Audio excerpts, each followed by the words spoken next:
ഉണ്ടാക്കി ജയിച്ചു കളയാമെന്ന് ആരെങ്കിലും ധരിച്ചാൽ ഈ ആലപ്പുഴയുടെ മണ്ണ് അത് അംഗീകരിക്കുമോ? നമ്മൾ ഏതെങ്കിലും ഒരു സമുദായത്തിന് വേണ്ടിയാണോ പ്രവർത്തിക്കുന്നത്? എല്ലാ സമുദായത്തിലും പെട്ട, എല്ലാ മതത്തിലും പെട്ട ഈ നാട്ടിലെ മനുഷ്യന്റെ താല്പര്യങ്ങളെ സംരക്ഷിക്കാൻ വേണ്ടി, അവരുടെ നന്മയ്ക്ക് വേണ്ടി മാത്രമാണ് നിലകൊണ്ടിട്ടുള്ളത്. ആരോടും ഒരു വൈരാഗ്യ ബുദ്ധിയോടുകൂടെ ഇടപെട്ടിട്ടില്ല. എല്ലാവർക്കും സമഭാവനയോടെ എല്ലാവരെയും കാണാൻ, എല്ലാ വിശ്വാസങ്ങളെയും ആദരിക്കുവാനും ബഹുമാനിക്കുവാനും അതിന് കഴിയുന്ന നിലയിലുള്ള എല്ലാ സഹായവും ചെയ്തു കൊടുക്കാനാണ് ഈ കാലം അത്രയും പരിശ്രമിച്ചിട്ടുള്ളത്. ഇനിയും അത് തന്നെയായിരിക്കും ലക്ഷ്യം. നിങ്ങളൊരു അവസരം തന്നാൽ എല്ലാവരെയും കേത്ത് പിടിച്ചുകൊണ്ട് തന്നെ നമ്മുടെ നാട് മുന്നേറും, ഈ ആലപ്പുഴ വളരും. അതിനുവേണ്ടിയാണ് ഈ തെരഞ്ഞെടുപ്പിൽ നിങ്ങൾ സഹായിക്കണം എന്ന് ഞാൻ അഭ്യർത്ഥിക്കുന്നത്. ഇത് നമ്മുടെ മണ്ഡലത്തിൻ്റെതാണെങ്കിൽ കേരളത്തിൽ എന്തുകൊണ്ടാണ് ഇടതുപക്ഷ ഗവൺമെന്റ് വീണ്ടും വരണമെന്ന് പറയുന്നത്? നമ്മുടെ ഇന്ന് സമാനതകളില്ലാത്ത നിലയിലേക്കുള്ള വളർച്ച, പുരോഗതി കേരളത്തിൽ നേടാൻ കഴിയും. ഒന്നും ഈ നാട്ടിൽ നടക്കില്ല എന്ന് പറഞ്ഞ സ്ഥാനത്ത് എല്ലാം നടക്കും എന്ന് തെളിയിക്കാൻ കഴിഞ്ഞില്ലേ? നമ്മുടെ നാട്ടിലെ സാധാരണക്കാരായിട്ടുള്ള മനുഷ്യർക്ക് ഇതുപോലെ സഹായകരമായിട്ടുള്ള നിലപാട് സ്വീകരിച്ചൊരു ഗവൺമെന്റ് ഏതാ?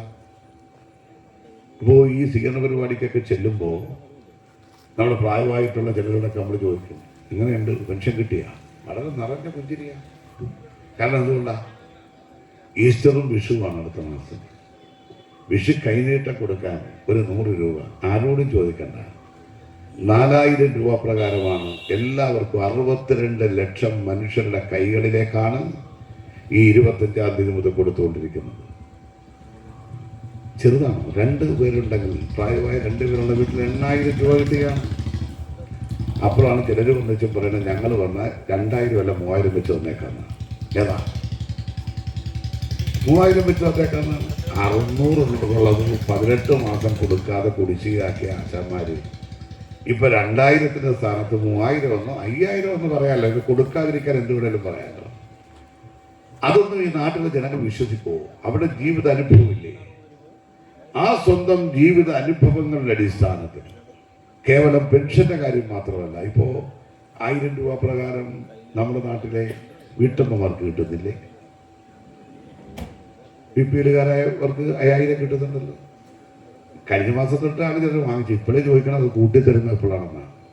ഏതാ ഞാൻ പറഞ്ഞ് കൂട്ടിത്തരും. നമ്മൾ അടുത്ത ഗവൺമെന്റ് വന്നാൽ ഇതെല്ലാം കൂട്ടും, പെൻഷനും കൂട്ടും, ഈ കാശും കൂട്ടും, എല്ലാം കൂട്ടിക്കൊടുത്തുകൊണ്ട് തന്നെ മുന്നോട്ട് പോകും. സാധാരണക്കാരുടെ പക്ഷത്ത് നിൽക്കുന്നൊരു ഗവൺമെന്റാണ്.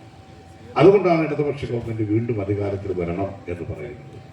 തീർച്ചയായും ഈ കേരളം വളർച്ചയുടെ ഒരു പടവുകൾ നേടിക്കൊണ്ടുപോകുന്ന ഈ ഘട്ടത്തിൽ അതെല്ലാം തകർന്നടിഞ്ഞുകൂടാ. അതെല്ലാം മുന്നോട്ട് നമുക്ക് കൊണ്ടുപോകണം. ഞാനടക്കമുള്ള ജനപ്രതിനിധികൾ തിരഞ്ഞെടുക്കപ്പെട്ടെങ്കിൽ മാത്രമേ അതിനുള്ള അവസരം കേരളത്തിലുണ്ടാകും. അതുകൊണ്ട് ഈ തെരഞ്ഞെടുപ്പിൻ്റെ ഒരു പ്രാധാന്യവും പ്രസക്തിയും മനസ്സിലാക്കി ഇടതുപക്ഷ ജനാധിപത്യ മുന്നണിയെ വിജയിപ്പിക്കുവാനും അതിൻ്റെ ഒരു എളിയ പ്രവർത്തകൻ എന്നുള്ള നിലയിൽ ഈ തെരഞ്ഞെടുപ്പിൽ മത്സരിക്കുന്ന എനിക്ക് എൻ്റെ തെരഞ്ഞെടുപ്പ് ചിഹ്നമായിട്ടുള്ള അരിവാൾ ചുറ്റിക നക്ഷത്രം, അത് നമ്മുടെ മെഷീനിങ് എടുക്കാൻ വോട്ട് ചെയ്യാൻ ചെന്നാൽ എങ്ങും തപ്പേണ്ട കാര്യമില്ല. ഒന്നാമത്തെ ചിഹ്നമാണ്. താഴോട്ട് പോലും നോക്കണം.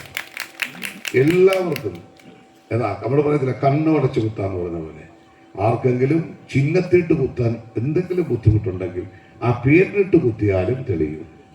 അങ്ങനെ ചിലർക്കൊരു കാര്യമുണ്ട്. അതുകൊണ്ട്